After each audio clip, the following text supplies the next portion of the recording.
Keren. Wis mantap. Terus, bismillah. Assalamualaikum warahmatullahi wabarakatuh. Kami dari kelompok 5. Kelompok 5 kan? Mata kuliah Ulumul Hadis akan mempresentasikan tentang hadis ditinjau dari kualitas sanad dan matan. Untuk presentator pertama, siapa presentator pertama? Saya, Desi Fitriani. Ya, untuk presentator pertama, Saudari Desi Fitriani, kami persilakan.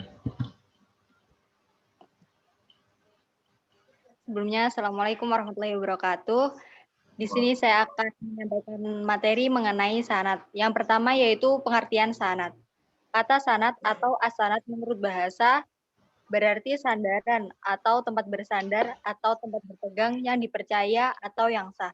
Sedangkan menurut istilah yakni jalan yang dapat menghubungkan matan hadis kepada Nabi Muhammad SAW. Misalnya hadis yang diriwayatkan oleh Bukhari seperti apa yang tertera di dalam makalah. Berdasarkan pengertian di atas disebutkan bahwa sanad adalah jalan matan atau torik almin. Jalan matan berarti serangkaian orang-orang yang menyampaikan atau meriwayatkan matan hadis, mulai dari perawi pertama sampai yang terakhir. Lanjut.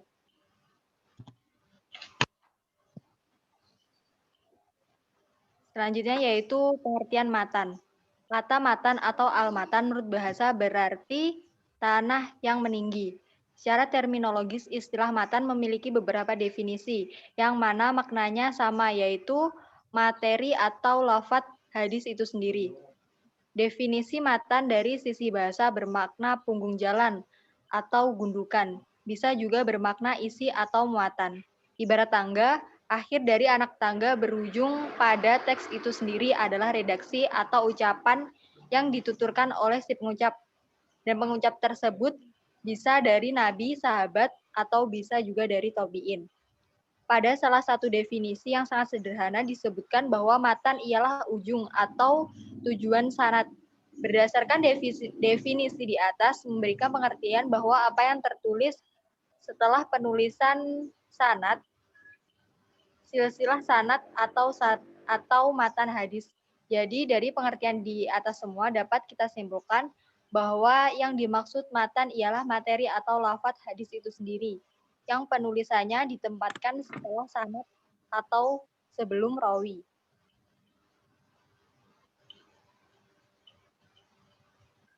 Lanjut.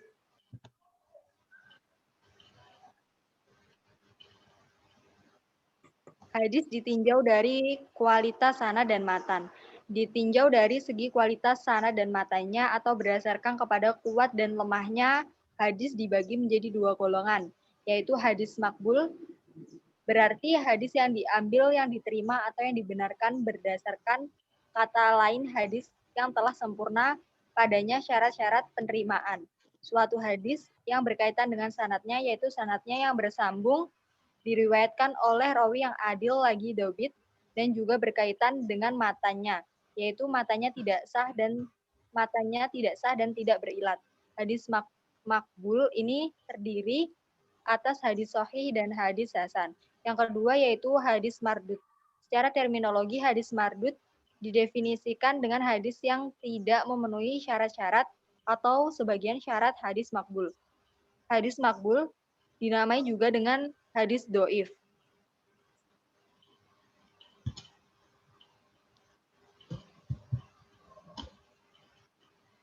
Lanjut. Baik. Hadis sahih. Sahih secara etimologi adalah lawan dari sahim atau sakit.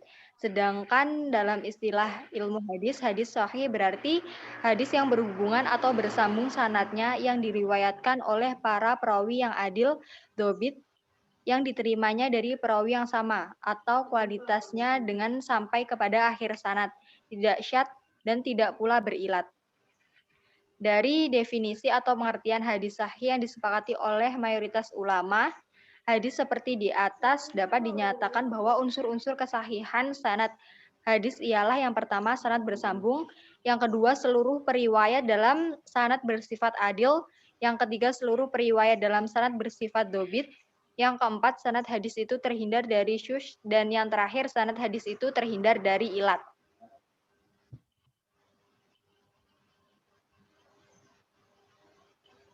Pembagian Baik, hadis untuk selanjutnya. Oke. pada ulama hadis sahih membagi hadis sahih kepada dua bagian, yaitu sahih li dzatih dan sahih li ghairi. Pembagian ini terletak pada segi hafalan atau ingatan perawinya. Para hadis li dzatih, ingatan perawinya sempurna, sedangkan pada hadis li ghairi, ingatan perawinya yang kurang sempurna. Yang pertama, hadis sahih li dzatih. Yang dimaksud dengan hadis sahih li dzatih ialah hadis yang sahih dengan sendirinya, yaitu yang sahih tidak mendapat bantuan keterangan lain. Ini berarti bahwa hadis sahih li dzatih adalah hadis yang memenuhi persyaratan makbul secara sempurna sesuai dengan syarat-syarat hadis sahih seperti dikemukakan sebelumnya. Selanjutnya yaitu hadis sahih li ghairi. Yang dimaksud dengan hadis sahih li ghairi ialah hadis yang tidak memenuhi secara sempurna persyaratan sahih, khususnya yang berkaitan dengan ingatan atau hafalan perawi. Hadis sahih li ghairi, ingatan perawinya kurang sempurna, sehingga dengan demikian bisa dikatakan bahwa sebenarnya hadis sahih li dzatih ini asalnya bukan hadis sahih, melainkan hadis hasan li dzatih. Karena adanya syahid yang menguatkan, maka hadis hasan li dzatih ini berubah kedudukannya menjadi sahih li dzatih, yakni yang kesahihannya dibantu oleh adanya matan atau sanad lain. Lanjut.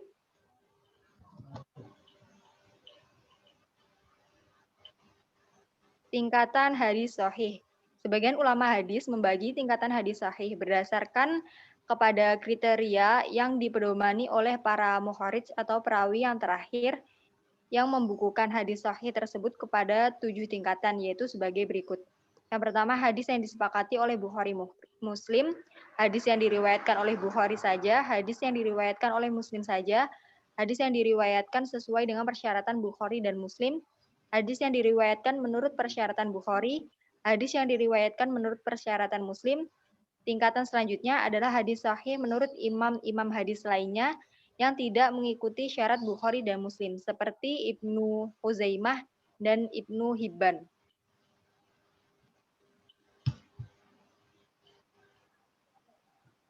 Kehujahan hadis sahih.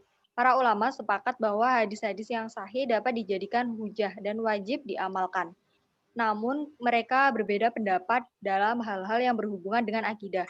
Sebagian ulama berpendapat bahwa hadis ahad tidak dapat dijadikan hujah untuk menetapkan persoalan yang berhubungan dengan akidah, karena yang berkaitan dengan akidah harus dengan dalil-dalil dari Al-Quran dan hadis mutawatir. Sedangkan sebagian ulama lainnya seperti Ibnu Hazm menetapkan bahwa hadis sahih memfaidahkan ilmu qat'i dan wajib diyakini. Dengan demikian, hadis sahih menurutnya dapat dijadikan hujah untuk menetapkan sesuatu yang berkaitan dengan akidah.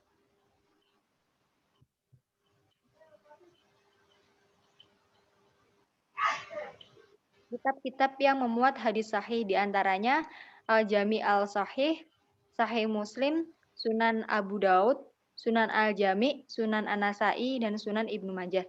Sekian yang bisa saya presentasikan, saya kembalikan ke moderator.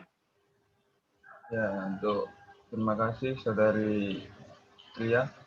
Selanjutnya akan dipresentasikan oleh Saudara Ikrom.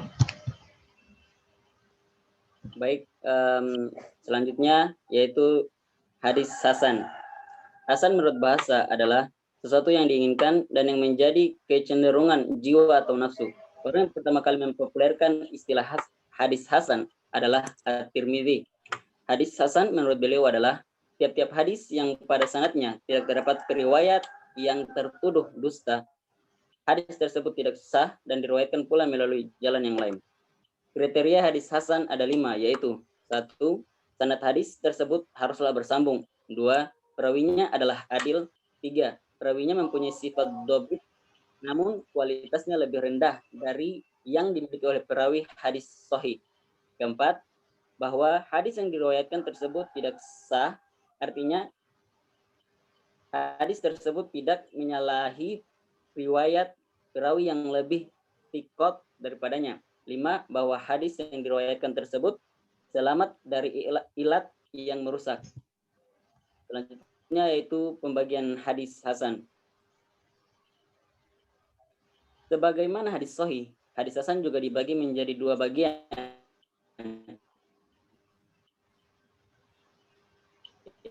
Itu hadis hasan lidzati, dan hadis hasan lidzati adalah diriwayatkan oleh Tirmidzi. Dia berkata telah menceritakan kepada kami Qutaibah, telah menceritakan kepada kami Ja'far bin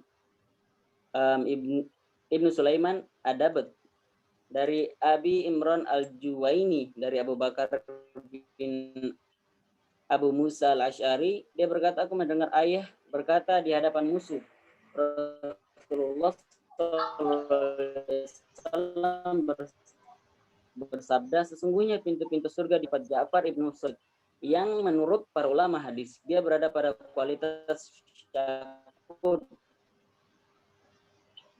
tidak sempurna dabitnya, sehingga tidak mencapai tingkatan sikat sebagaimana hasan li ghairi adalah pada asalnya hadis tersebut yang sama yang menguatkannya, maka kualitas hadis tersebut naik derajatnya atau kualitasnya menjadi hadis hasan.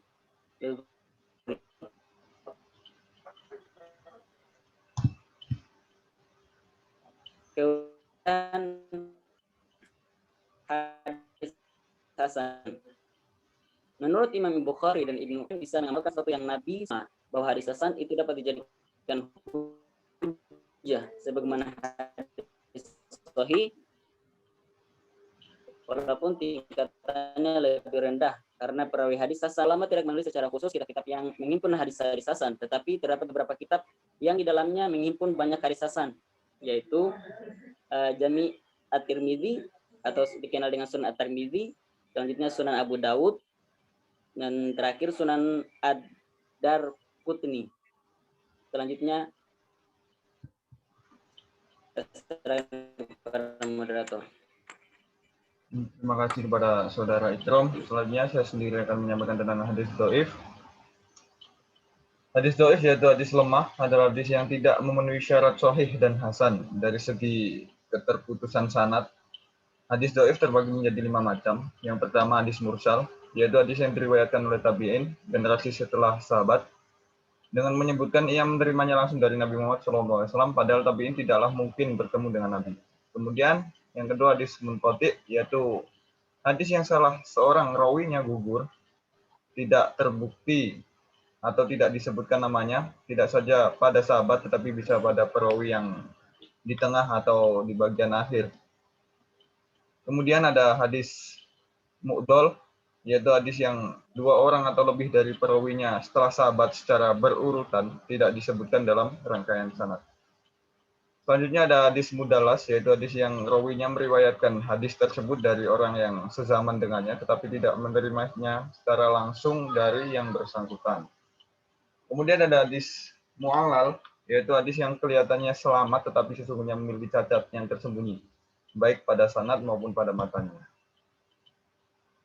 Kemudian hadis dhaif ditinjau dari segi yang lain. Ada 6 macam. Yang pertama hadis muttarib, yaitu hadis yang kemampuan ingatan dan pemahaman perawinya sangat kurang.